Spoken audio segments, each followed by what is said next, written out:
இப்போ நாம் ஃபைவரில் நீங்கள் நிறைய ஆர்டர்ஸ் வாங்கணுன்னா என்ன பண்ணுறதுன்னு பார்த்துட்ருக்கோம் இல்லைங்களா?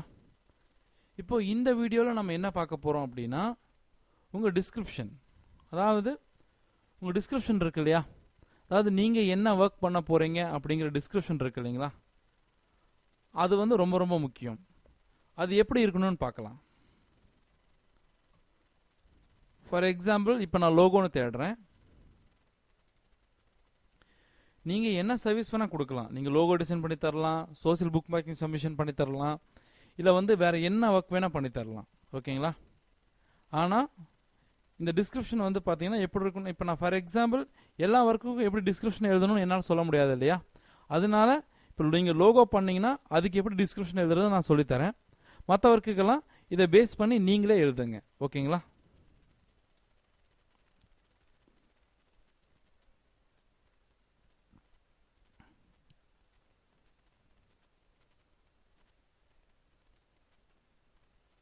இப்போ இவங்க எல்லாம் வந்து பாருங்க, இந்த 187 ஆர்டர்ஸ் கையில் வச்சிருக்காரு இல்லையா?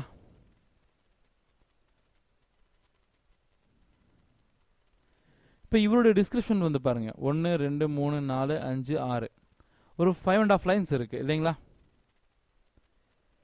இவருதும் அப்படிதான் ஒரு 6 லைன்ஸ் இருக்கு. இவரது ஒரு 4 லைன்ஸ் இருக்கு. இவரதும் ஒரு 5 லைன்ஸ் இருக்கு. இவரது அப்படிதான் 5.5 லைன்ஸ்.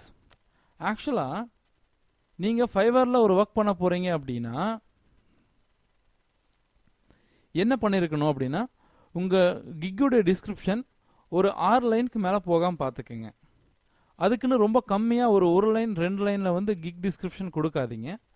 உங்கள் கிக்குடைய டிஸ்கிரிப்ஷன் ஒரு 4 to 6 லைன்ஸ் இருக்கிற மாதிரி வந்து பாருங்கள். அது ஒரு 4 லைன்ஸாக இருக்கலாம், அல்லது 5 லைன்ஸாக இருக்கலாம், அல்லது 6 லைன்ஸாக இருக்கலாம். அதுக்கு மேலே போகாத மாதிரி பார்த்துக்குங்க. ஆக்சுவலாக அப்புறம் நெக்ஸ்ட்டு வந்து நீங்கள் என்ன சர்வீஸ் கொடுக்க போகிறீங்க அப்படிங்கிறத பாயிண்டாக சொல்லுங்கள். ஓகேங்களா? அதாவது இவர் சொல்லியிருக்காரு பாருங்க, 40 ஆர்டர்ஸ். ஆக்சுவலாக இது வந்து உங்களுக்கு ஒரு நார்மலாக இவங்களாம் பண்ணியிருக்காங்க பார்த்தீங்களா, இதெல்லாம் உங்களுக்கு வந்து ஒரு பேராகிராஃப் மாதிரி இருக்கு இல்லைங்களா? ஆனால் இவர் வந்து பாருங்க, சொல்ல வந்த பாயிண்ட்டை தனியாக பிரித்து எழுதியிருக்காரு. அதாவது ஒரு பாயிண்ட்டுக்கும் இன்னொரு பாயிண்ட்டுக்கும் இடையில, அதாவது அந்த 2 பாயிண்ட்டையும் பிரித்து காமிச்சிருக்காரு. இந்த மாதிரி டாட்டர் லைன்ஸ் மூலமாக ஒரு பாயிண்ட்டையும் இன்னொரு பாயிண்ட்டையும் பிரிச்சிருக்காரு. தெரியுதுங்களா? அப்போது நீங்கள் டிஸ்கிரிப்ஷன் எழுதும் பொழுது ஃபுல்லாக ஒரு பேராகிராஃப் மாதிரி எழுதாமல் பேராகிராஃப் மாதிரி எழுதுனீங்க அப்படின்னா படிக்கிறவங்களுக்கு கொஞ்சம் கஷ்டமாக இருக்கும். அவங்க அதை முழுசாக படிக்காமல் கூட போகலாம். அதனால் என்ன பண்ணுங்க அப்படின்னா, இந்த மாதிரி பிரித்து பாயிண்ட்டாக எழுதுங்க. நீங்கள் என்ன சர்வீஸ் கொடுக்க போகிறீங்கிறத ஒரு 6 பாயிண்ட் 7 பாயிண்ட்டை மொத்தமாக பிரித்து எழுதும்போது அது ஒரு 5 லைன்ஸ் வந்துடும். இந்த மாதிரி பிரித்து எழுதும்போது அது படிக்கிறவங்களுக்கு ஈஸியாக இருக்கும். நீங்கள் என்ன சர்வீஸ் கொடுக்க போகிறீங்கிறது தெளிவாக அவங்கக்கிட்ட போய் சேரும். ஓகேங்களா? இதை மறுபடியும் ப்ரீஃபாக பார்க்கலாம்.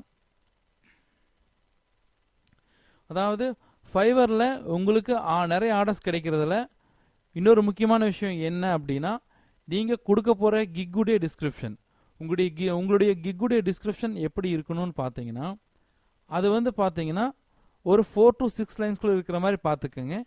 நீங்கள் என்னென்ன பண்ண போகிறீங்க, அதாவது உங்கள் கிக்கில் நீங்கள் என்னென்ன பண்ணி கொடுக்க போகிறீங்க அப்படிங்கிறத பாயிண்டாக எழுதுங்க. நிறைய ஆர்டர்ஸ் கிடைக்கும். அப்புறம் ஹைலைட்டான வார்த்தையை வந்து கேபிட்டல் லெட்டரில் எழுதுங்க. ஓகேங்களா? இப்போ லோகோனா லோகோங்கிற வார்த்தையை மட்டும் கேப்ஸில் எழுதுங்க.